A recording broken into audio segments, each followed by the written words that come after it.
विजापूरचा सैतान अफझल खान 35,000 फौज, शेकडो हत्ती घोडे आणि सोबतीला स्वराज्याला गिळंकृत करण्याची क्रूर शपथ. तो मंदिरे तोडत, रयतेला तुडवत थेट प्रतापगडाच्या पायथ्याशी येऊन ठेपला.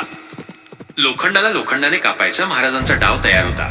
खानाला अशा जागी बोलावले जिथे त्याचे सैन्य अपुरे पडेल. जावळीचे खोरे. खानाला वाटले ही शिवबांची भीती आहे, पण ती शिकारीची सापळा होता.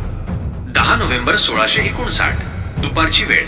खान हसून म्हणाला, "अहो शिवाजी, गले मिलो." उंचपुरा खान महाराजांना मिठीत आवळतो आणि घात झाला. खानाने दगाफटका करून पाठीत खंजीर खुपसला.